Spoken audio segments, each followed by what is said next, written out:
누가복음 8장 22절부터 25절까지 말씀입니다. 누가복음 8장 22절부터 25절까지 말씀 우리 같이 읽을까요? 시작.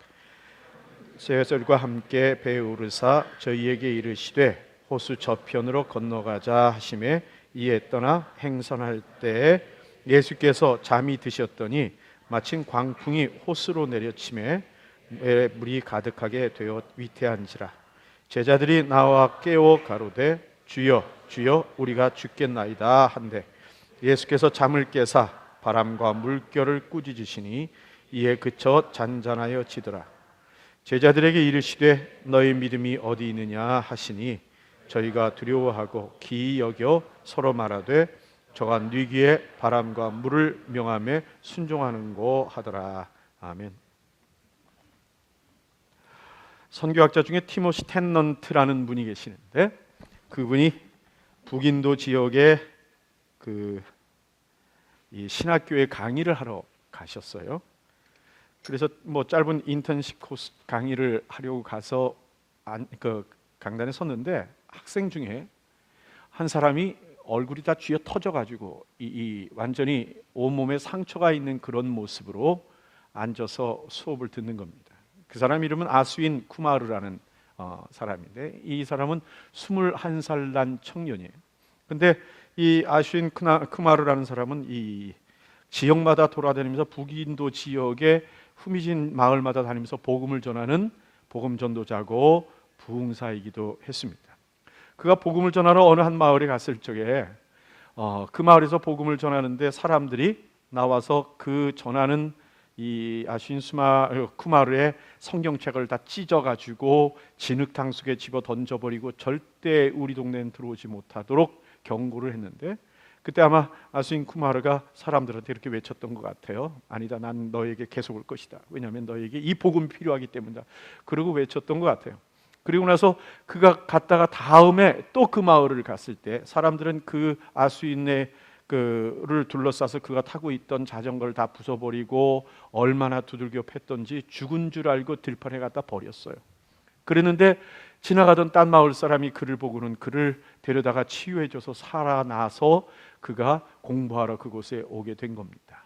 공부가 마쳤어요. 그래서 이 아스윈 쿠마르는 또다시 그 지역으로 돌아가서 그 동네로 찾아다니면서 복음을 전하기 시작했고 수많은 반복된 핍박 속에서 1년 반 세월이 지난 후에 이 티모시 텐넌트라는 목사님에게 사진이 왔습니다. 그 사진의 모습은 뭐냐면 그가 그 마을에서 핍박받던 그 마을에서 처음 얻은 열매 20명의 사람들을 강에서 세례를 주는 사진이었습니다. 그래서 티모시 텐넌트 이 목사님이 기회를 만들어서 그곳을 찾아갔습니다. 가서 만나서 사람들한테 마을 사람들에게 당신들은 어떻게 마음을 열고 예수를 믿게 되었느냐라고 물어보게 되니까 그 마을 사람들이 하는 이야기가 이 아스윈이 와서 우리가 그렇게 핍박하는데도 불구하고 계속적으로 하나님의 사랑을 전하고 우리를 사랑한다고 이야기하는 그의 모습에 자신들이 마음을 열어 예수 그리스도를 영접했다라는 이야기를 했다라는 글을 읽어본 적이 있습니다. 여러분, 고난과 힘든 일이 우리에게 다가왔을 때 우리가 어떤 면에 있어서는 감당하기도 어렵고 계속 반복되고 긴 세월 동안의 힘든 일이 우리들에게 왔을 때 우리 성도들은 어떤 마음을 가져야 할 것인가 하는 것을 한번 생각해 봤으면 좋겠습니다. 누가 우리에게 우리는 어떤 마음을 가져야 됩니까? 라고 물어보면 여러분들은 뭐라고 대답하시겠습니까? 또 그런 고난 앞에서 넉넉히 이길 만한 믿음이 있는가라고 물어보시면 어떻게 대답하시겠습니까? 또 그 고난 앞에 당신의 믿음은 어떠한 믿음입니까? 라고 물어본다면 뭐라고 답하시겠습니까? 예수님과 함께한 제자들에게 하나님께서 그것을 묻는 한 사건, 그것을 묻는 한 경험을 오늘 우리들에게 보여주고 계십니다. 오늘 우리가 발견하게 되는 이 사건의 내용은 결과적으로 그겁니다. 예수님과 함께 가는데도 뭐가 온다? 고난이 온다는 겁니다.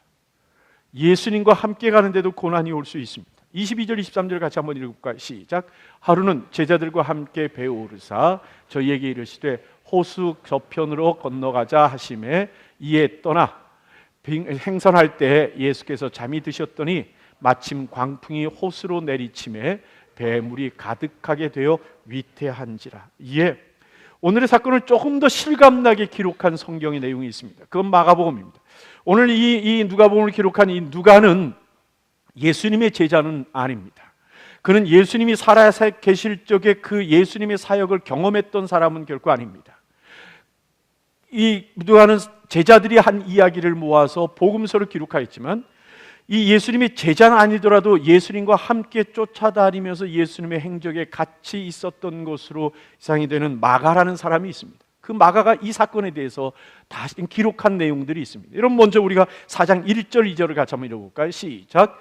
예수께서 다시 바닷가에 가서 가르치시니 큰 무리가 모여들거늘 예수께서 배에 올라 바다에 떡에 앉으시고 온 무리는 바다 곁 육지에 있더라. 이에 예수께서 여러 가지를 비유로 가르치시니 그 가르치시는 중에 저희에게 이르시되, 35절부터 39절까지 읽어보죠. 그날 저물 때 제자들에게 이르시되 우리가 저편으로 건너가자 하시니 저희가 무리를 떠나 예수를 배에 계신 그대로 모시고 가매 다른 배들도 함께 하더니 큰 광풍이 일어나며 물결이 부딪혀 배에 들어와 배에 가득하게 되었더라. 예수님께서 가버나움 쪽에서 복음을 전하고 계셨어요. 그날따라 이제 해변가에 오셔서 말씀을 전하게 되셨는데 무리들이 막 몰려들고 나니까 예수님이 그곳에서 복음을 전하기가 다 모든 이에게 전하기가 좀 어려우셨는지 몰라도 예수님께서 제자들의 배를 타시고는 이 배를 육지로부터 조금 떨어지게 하라라고 말씀하셨습니다. 그러니까 이렇게 여러분들하고 이렇게 떨어져 있는 이렇게 되고 나니까 복음을 전하기가 좋으셨던지, 그 다음에 또 뒤로부터 바람이 술술 불어오니까 말씀을 전하기가 훨씬 나을 수도, 잘 전해질 수도 있었겠죠. 그래서 그 배 타고 복음을 전하셨습니다. 하루 종일 전하신 후에 성경에 보니까 해가 저물 때가 됐을 때 예수님께서 제자들에게 그 앉아있는 그 상태에서 우리 그 호수 건너편으로 가자라고 말씀을 하셨습니다. 그래서 제자들이 그 호수 건너편으로 배를 무리들로부터 떠나서 움직이는 겁니다. 그 호수 건너편이라는 것은 어디냐면 그 다음 성경의 본문이 나타나듯이 거라사라는 곳입니다. 여러분 지도를 한번 봐주시죠. 여기가 사해고 여기가 그 갈릴리입니다. 갈릴리의 가버나움이 여기에 있습니다. 자, 좀 더 큰 사진을 보면 그 지도를 보면 가버나움이 여기 있으면 거라사는 여기에 있습니다. 그러니까 가버나움에서 거라사를 가려면 이렇게 돌아가지 않고 이렇게 가려면 그 호수 중간쯤을 지나가야 되는 상황에 이르게 된 겁니다. 제자들의 마음이 아마 뿌듯했을 것 같아요. 왜냐하면 사람들이 모여있는 그 무리 앞에 복음을 전했어요, 예수님께서. 그리고 나서 그 예수님께서 복음 전한 상태에서 떠날 적에 제자들은 어떤 느낌이었을까요? 무리로부터 분리된 자신의 모습, 예수님과 함께하는 모습, 뭔가 특별한 어떤 스페셜한 그룹 일원인 것 같은 마음의 기쁨을 갖고 그 무리로부터 떠나서 배를 타고 가고 있는 중이었을 겁니다. 그런데 어떤 면에 있어서는 이 다시 돌아가기 어려운, 그러니까 이 풍랑이 일었을 때 안 되겠다 빨리 돌아가자 이렇게 하기 어려운 어떤 지점에 왔을 때 갑작스럽게 이 그 풍랑이 일게 된 겁니다. 그때 예수님께서는 이 배에 타셔서 오늘 말씀대로 얘기하면 이 고물, 다시 한번 배 뒤편에 베개를 베고 누워 주무셨다고 얘기를 합니다. 사진 한번 볼까요?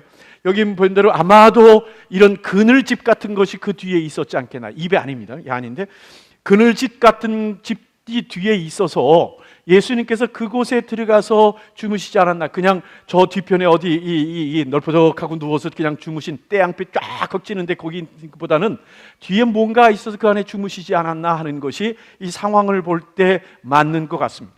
그래서 그 주무시는 동안 갑자기 풍랑이 불기 시작을 한 겁니다.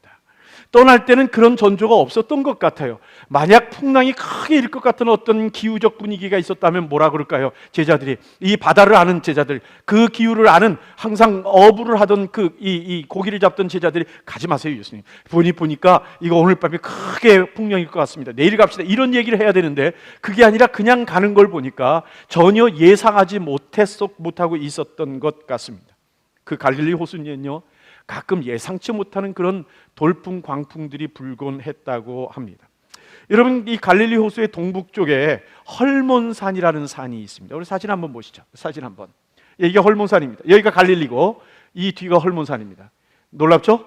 그곳에 이렇게 그 산이 그 눈이 이렇게 많이 있는 것, 여기가 어느 정도 되면 2,815m, 그러니까 어느 정도 될까요? 한 9,000피트, 뭐 8,500, 9,000피트 정도 되는 곳이고, 이 갈릴리는 마이너스 210m니까 600피트, 700피트 되는 곳입니다. 그러니까 그 차이가 한 9,000피트 되겠죠? 3,000m. 그러니까 저 위에 찬 바람이 계곡을 타고 갈릴리로 내려오는 때가 종종 있다 그럽니다. 그럼 여러분들 그거 아시죠? 이 밑에는 더운 바람, 위에는 찬바람이 갑자기 오게 되면 이 와류 현상이 이게 뒤섞이는 것. 우리 뭐 그거는 우리 미국에서 자주 보잖아요. 남쪽에 멕시코만의 따뜻한 바람이 이 밑으로부터 들어오고, 북쪽에 그 로키 산맥의 찬 바람이 위로부터 와서 이 두 개가 만나는 그 평야 지역에서 뒤섞이는 것 때문에 나타나는 그 현상이 뭐라고요? 토네이도. 이런 것처럼 그 갈릴리에도 갑작스런 그런 그 계곡의 바람 때문에 뒤섞이는 큰 이 폭풍이 부는, 이 광풍이 부는 때가 있었다 그럽니다. 그런데 그때 분 광풍이 얼마나 심했는지 그곳에서 어부 생활을 하던 이 제자들이 어떨 만큼요? 죽음의 공포를 느낄 만큼 갑작스런 광풍이 크게 몰아왔던 것 같습니다. 근데 그것에 대해서 누가는 그냥 이 광풍이 호수에 뭐라고 그래요? 내리치매라고 표현을 하는데, 마가는 이 일반적으로 호수에 내리쳤다는 표현이 아닌 마치 그 현장에 있는 사람처럼 뭐라 그러냐면, 그래서 물결이 그러니까 배에 그냥 팍 치면서 그 물결이 넘쳐가지고 얼만큼요? 이 배에 들어와서 배가 잠길 만큼 되었다라고 말할 정도로 상당히 생생한 이야기를 기록하고 있습니다. 우리 마음에 드는 의문이 이겁니다. 갈릴리 건너가자고는 누가 그랬어요? 예수님이요. 그때 건너가자고는 누가 그랬어요? 예수님이요. 그런데 때를 정하신 분도, 갈 곳을 정하신 분도 예수님인데도 불구하고 죽음의 공포를 느낄 만한 광풍이 일어난 겁니다. 왜 예수님이 함께 계시는데도, 함께 가시는데도 이러한 어려움이 생기는 것일까? 예수님이 이러한 광풍이 불 거를 모르셨을까? 아니면 알지만 가자고 그러신 것일까? 그렇다면 만약 예수님께서 알아도 아는데도 불구하고 가자 그러신 거라면 예수님이 그렇게 가자고 한 목적은 무엇이었을까? 혹시 그곳에 이 밤에 그 광풍 속에서도 꼭 가야만 되는, 무리해서 가야 될 어떤 일이 그곳에 있으셨던 것인가? 아니면 예수님은 이 광풍을 지나가는 과정에서 제자들에게 믿음의 연단을 시키시며 무언가 가르치실 것이 있다고 생각을 하신 것일까? 이 모든 생각을 해도 우리에게 여전히 당황스러운 것은 예수님이 함께 배를 타고 가는데 광풍이 분다는 겁니다. 그 원인이나 목적이 무엇이든지 관계없이 분명한 것은 예수님이 함께 계셔도 죽을 것 같은 위험이 찾아올 수 있다라는 사실입니다. 예수님의 복음을 전하러 가는 선교사들, 전도자들 여러분들 아실 겁니다. 그분들이 이 선교 사역을 하면서 참 어려움들을 많이 겪는 이야기를 듣게 됩니다. 뭐 당연할 겁니다. 예수 안 믿는 그곳에, 문화가 다른 그곳에, 다른 종교를 갖고 있는 그곳, 그리고 이 문화적으로 정말 힘들고 어려운 그곳에 가서 복음을 전하려는데 왜 어려움이 안 생기겠습니까? 당연히 어려움이 있겠죠. 어려움 없는 게 도리어 이상할 수 있을 것입니다. 그런데 문제는 그겁니다.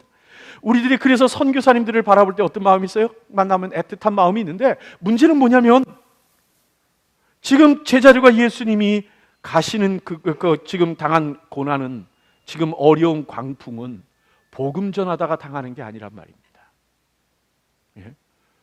아니 그 거라사 지방에 가서 복음을 외치다가 돌을 맞던지, 아니면 뭐 그러다 그 사람들한테 쫓겨다닌다고 그런다면 복음을 위한 고난이라고 뭐 이렇게 얘기할 수 있을지 모르는데, 지금 예수님과 함께하는 이 과정에 가고 있는 그건 복음을 당장 직접적으로 전하는 그것과 관계없이 주님과 함께 타고 가는 그 갈릴리 호수에서 광풍을 만나게 된 겁니다. 상황적으로 보면 복음과 상관없는 고난처럼 보여집니다. 어떻게 보면요, 우리가 살아가는 전 인생 동안에 우리가 주님과 함께 살아가는 그 과정에 당장 우리가 복음을 전하다 당하는 것이 아니라 그냥 사업을 하다가, 직장에서 사람과의 관계 속에서 당하는 고난, 어쩌면 신분 문제 또는 가정의 이 어려움을 당하는 이러한 모습들이 우리에게 나타나는 것과 비슷할 수 있다고 생각해 볼 수 있는 겁니다. 그러면요, 우리 마음속에 대단히 당황함을 갖게 됩니다. 아니, 하나님, 이게 뭐예요? 이게 뭐예요? 그러면서 마음속에 훅 하고 올라오는 게, 혹시 하나님이 안 계신데 믿고 있는 건 아닌가 하는 생각이 툭 내 마음을 치고 올라갈 수 있는 겁니다. 하나님, 최소한 이런 부분에서는 고난을 막아주셔야 되는 거 아닙니까? 아니, 내가 복음을 전하다 당하는 것도 아니고 내가 뭐하다 하는 것도 아닌, 하나님, 내가 정말 악을 행하는 것도 아니고 하나님을 열심히 믿고 지금 따라가고 순종하고 가는데 어떻게 이런 고난이 있을 수 있습니까? 어이가 없습니다. 하나님, 이 정도는 막아줘야 되는 거 아닙니까? 라고 생각하는 우리들의 마음이 있을 수 있습니다. 물론요, 우리가 뛰어든 함정에 또는 어리석은 선택한 것 때문에 결과에 고난이 오는 것, 또는 우리가 게으르고 불성실하고 정직하지 못하고 또는 죄를 행한 것 때문에 다가오는 이런 어려움과 고난의 문제는, 이걸 우리가 뭐라 그럴 수 있는 것은 아니리라고 생각을 합니다. 베드로전서 2장 19절 20절 말씀 한번 읽어볼까요? 같이 보죠. 시작. 애매히 고난을 받아도 하나님을 생각함으로 슬픔을 참으면 이는 아름다우나. 20절 크게 한번 읽어봅시다. 죄가 있어 매를 맞고 참으면 무슨 칭찬이 있으리. 그렇습니다. 우리가 죄가 있어서 매 맞는데 참는다고 칭찬할 일은 없는 겁니다. 그래 잘 참았다, 그래 네가 잘못했지만 참는 건 잘했다, 이래야 될 이유가 없다고 말씀하시는 거예요.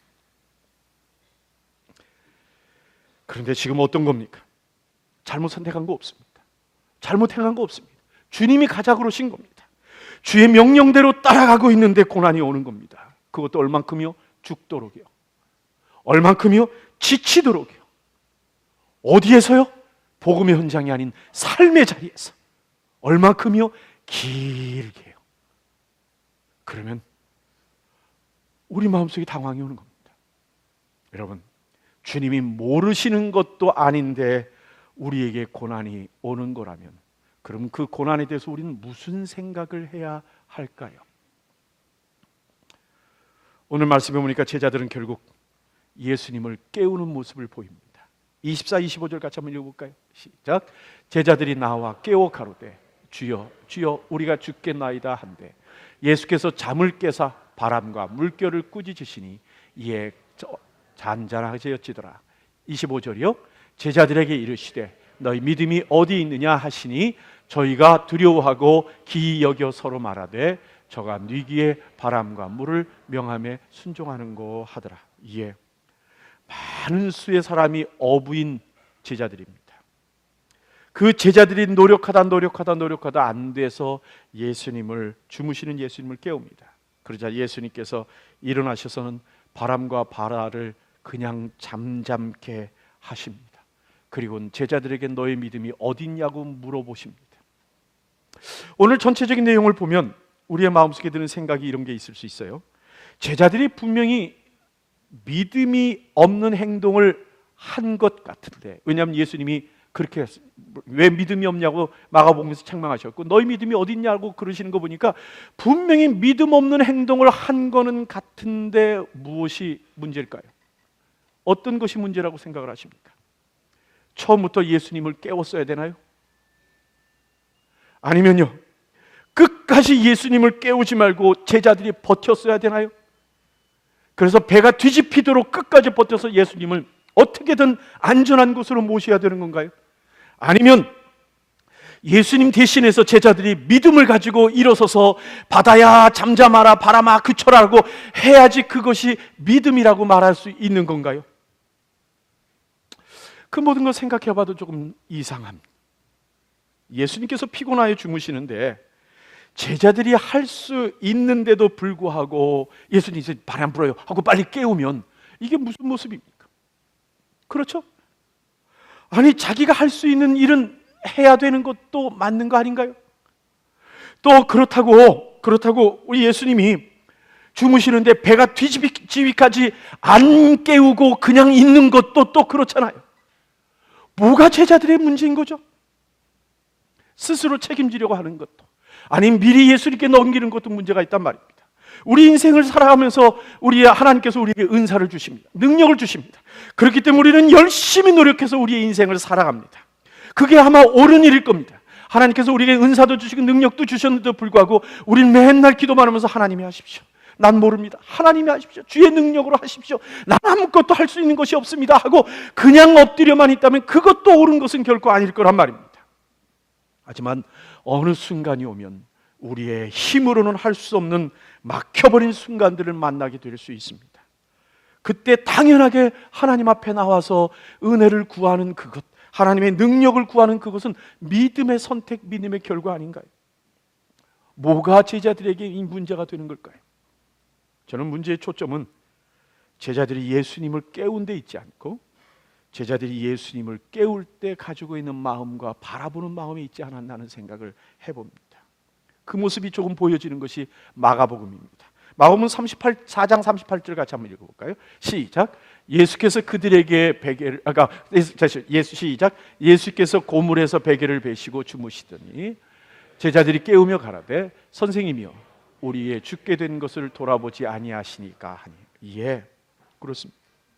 여기서 예수님을 깨우는 제자들의 분위기가 뭐라고 생각을 하십니까? 자신들의 수고와 애씀과 죽기까지 몸부림치는데도 불구하고 돌아보지 않고 주무시고 계시는 예수님에 대한 어떤 마음이요? 원망의 마음이요. 물론 서운할 수 있겠죠. 생각해 보십시오. 이게 제대로 이해할 수 있는 상황이 아닙니다. 배가 그렇게 흔들립니다. 물이 들이치는데 주님께서 거기서 주무시고 계십니다. 안 깨십니다. 이게 이해할 수 있는 상황입니까? 예수님께서 의도적인 선택을 하고 계시는 것이 아니라면 이거 결코 이해되기 쉽지 않은 장면일 수 있는 겁니다. 워낙 피곤하셔가지고 못 깨고 계셨다는 이 말 자체도 우리가 좀 받기 쉽지는 않은 이야기일 수 있을 겁니다. 그런데 그때까지 깨지 않고 계시는 예수님에 대한 제자들의 원망의 마음을 우리가 꼭 이해 못하는 건 아니지만 하지만 문제는 그 원망이라는 데 있습니다. 여러분, 원망 생길 만큼 자기네끼리 노력한 겁니다. 이거 문제입니다. 내 마음에 원망이 생길 만큼 사역하는 겁니다.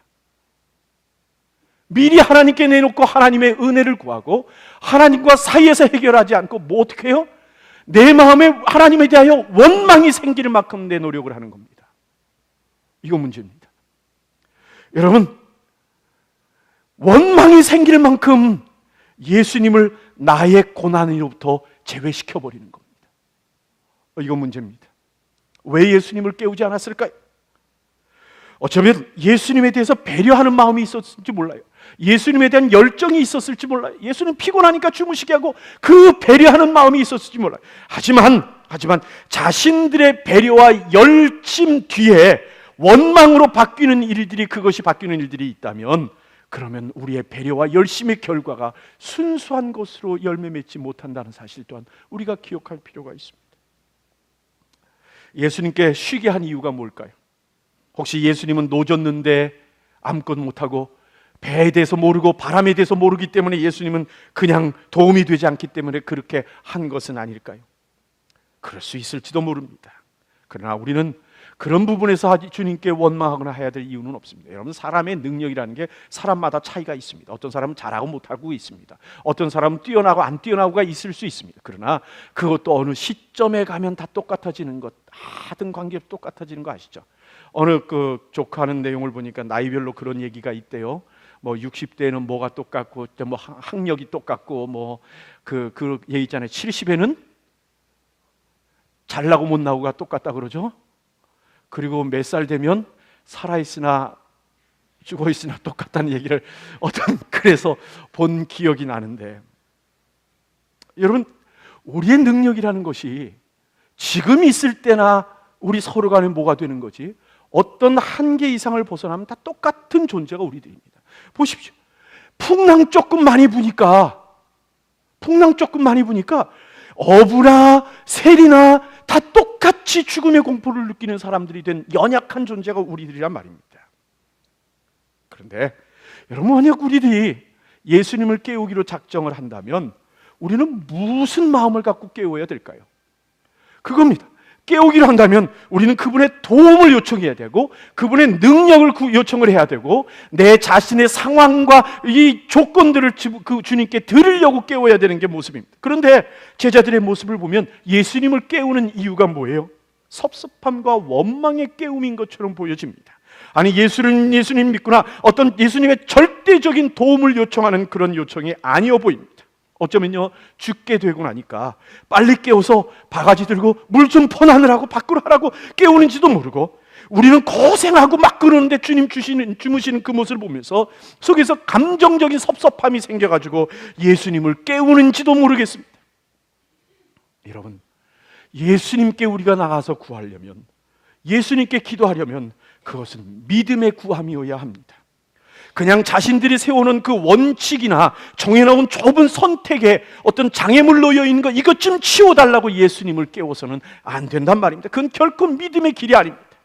내 길을 맡기려면 전적으로 하나님께 맡기고 그분이 원하시는 길을 가려고 그분을 깨워야지, 내 길을 내가 다 정해놓고는 그 길 안에서 그곳에 있고 싶으니까 그걸 열어달라고 말하는 것은 믿음의 선택이 아닙니다.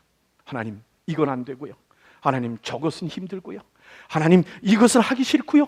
하나님, 저것은 내가 못합니다 라고 말하며 하나님 앞에 이것 기도하는 그 내용이 결코 하나님 앞에 믿음의 기도는 아니라는 겁니다.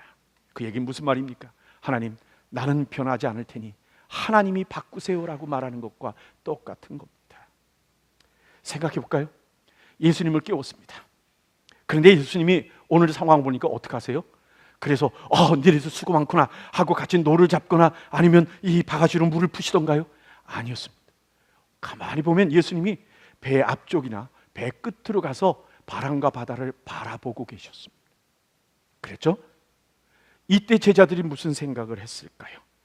아니, 예수님 깨워놓으니까 어디 가세요 지금? 물 펄 생각은 안 하고 도대체 왜 그러시는 거야? 하여튼 우리 예수님 못 말려? 이렇게 하며 또다시 원망하고 있었던 제자들의 모습은 아닐까요? 오늘 말씀해 보니까 제자들은 예수님께서 바람과 바다를 잠잠케 하신 그것에 대해서 두려워한 모습이 나타납니다. 25절 같이 한번 읽어볼까요?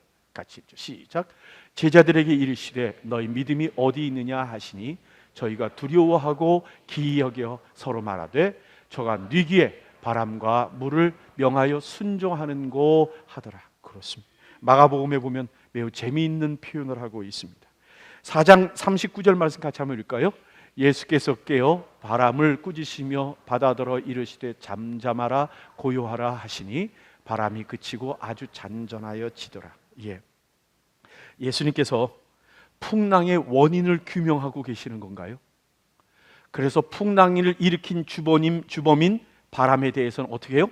꾸짖고 그 바람의 부한해동에서 요동친 풍랑은, 바다는 잠잠케 하라고 다독거리시는 모습인가요? 몰라도 주님께서는 그렇게 바람과 바다를 잔잔케 하셨습니다. 근데 그 모습에 대해서 제자들이 제자들이 깜짝 놀라, 제자들이 두려워하고 제자들이 당황해버리고 만 겁니다. 왜요? 자신들은요, 물 퍼달라고 깨웠을지도 모르고 섭섭해서 깨웠는데 예수님이 바람과 바다를 그냥 잠잠해버리게 만들어버리고 만 겁니다. 자신들은 지금 얼마나 되는지 기간은 몰라도 그 시간 동안 수시간 동안 수고하고 애쓰고 몸부림치고 죽음의 공포 속에서 그냥 덜덜덜 떨고 있었는데 그 모든 것을 한순간에 예수님께서 아무 의미 없는 일로 만들어버리고 마신 겁니다. 이걸 쉽게 이해할 사람은 그리 많지 않을 거라고 생각합니다. 그러니까 이 부분, 이 결과적인 제자들의 모습을 볼 때 우리가 제자들이 예수님을 깨운 이유에 대해서 어렴풋이 느낄 수 있단 말입니다. 뭐 때문에요? 절대 믿음의 선택은 아닙니다. 믿음이 있어서 예수님을 깨운 거 아니란 말입니다. 절대로 예수님의 능력을 의지해서 예수님을 깨운 것이라고 볼 수는 없습니다. 결국 뭐예요? 예수님을 깨워서 물 퍼내는 일이나 자기 필요한 일들을 거들어 달라고 깨운 거나 섭섭한 마음에 깨운 거 이상은 아니란 말입니다. 그런데 놀라운 건요, 사람이 어떤 의도로 예수님을 깨웠건 어떤 의도로 사람들이 예수님 앞에 나왔던 간에 예수님은 예수님의 일을 하십니다. 사람의 요구에 끌려다니시는 분이 아니라 그분이 생각하는 것을 하시는 분이 바로 예수님이란 사실입니다. 우리의 원하는 것들을 따라서 심부름하시는 분이 아니라 우리의 필요의 근원을 아시는 분이 예수님이십니다. 정작 제자들은 그것을 믿었어야 합니다. 그것을 주님께 의뢰했어야 하는 겁니다. 당장 내 필요한 손이라도 하나 더 얻으려고 하려고 주님께 기도하는 것이 아니라 그분의 계획과 그분의 섭리에 대한 신뢰를 보내는 것이 바로 성도들이 하나님께 드려야 될 믿음의 모습이란 말입니다. 그분이 주무시는 것에 섭섭해하는 것도 안 되고 깨어난 그분이 엉뚱한 곳으로 발걸음을 옮긴다고 그것에 원망해서도 안 되는 것이 바로 우리 믿음에 선택해야 될 성도들의 모습입니다. 왜냐하면 그분의 선택은 우리의 문제의 근원을 치료하시는 것이기 때문에 그렇습니다. 바로 제자들이 그 믿음이 없었던 겁니다. 바로 제자들이 그 믿음을 잃어버린 겁니다. 우리가 하나님께 드려야 할 것은 다른 거 아닙니다. 투정이나 원망이 아니라 모든 상황에서 그 하나님을 신뢰하고자 하는, 의지하고자 하는 우리들의 믿음, 그것을 드려야 합니다. 말씀을 맺습니다. 예수님께서 가고자 하신 그 길에 고난이 오는 것은 같이 가시는 예수님이 누구신가 하는 것을 경험하게 되는 기회입니다. 그리고 우리가 그분과 한 가족임을 깨달아서 복도 함께 누리는 것뿐만 아니라 주님과 함께 고난의 길도 간다라는 사실을 우리에게 깨닫게 하시는, 진정한 가족임을 느끼게 하시는 주의 은혜입니다. 아마도 예수님께서 제자들에게 이런 상황을 경험하게 하시는 것은 예수님께서 승천하신 후에 그들 손으로 이제 세워야 될 하나님의 교회, 그들 스스로 이루어야 될 그 하나님의 교회를 이루는 과정에 경험해야 될 그 고통과 아픔과 수많은 고난의 길에서 믿음의 길을 선택하고 믿음의 선택을 할 수 있는 사람이 되게 하기 위해서 주님께서는 이러한 과정을 겪게 하시는 것은 아닐까 하는 생각을 해봅니다. 모든 것이 가능하신 하나님께서 우리가 고난의 상황을 만나게 하신다든가 또는 고난 중에 우리를 놔두심으로 우리를 오랫동안 그 고난 속에 힘든 과정을 겪게 하시는 일이 있다면, 그렇다면 우리는 우리의 믿음이 어디 있는가를 발견하게 하시기 위한 주의 계획인 것을 인식하는 우리가 됐으면 좋겠습니다. 주님과 함께 가는 길에 고난이 있다면 그 고난 속에서 우리 오늘 말씀을 기억하면서 내 믿음이 어디 있는가를 돌아보는 여러분들이 되기를 원합니다. 원망의 마음을 가지고 주를 찾아가지 맙시다. 내 필요에 심부름시키려고 주님을 만나지 맙시다. 하나님을 하나님 되시게 해드리고, 그리고 그분이 나의 하나님을 증명할 수 있는 일에 그분이 나타나시도록 나의 믿음을 그분께 드리려고 하는 우리들의 노력이 우리 성도들이 해야 될 당연한 모습일 겁니다. 한번 따라합시다. 나의 믿음이 어디에 있는가? 오직 주님을 향해 있습니다. 아멘이십니까? 예, 나의 믿음이 어디 있는가? 오직 주님을 향해 있습니다. 우리 옆에 사람과 한번 얘기합시다. 오직 주님을 향해 있습니다. 예, 저 뒤에서도 오직 주님을 향해 있습니다. 예, 그리고 기분 좋게 옆에 사람 손 한번 잡아주십시오. 네, 확신해. 아멘. 우리가 참 기도합시다.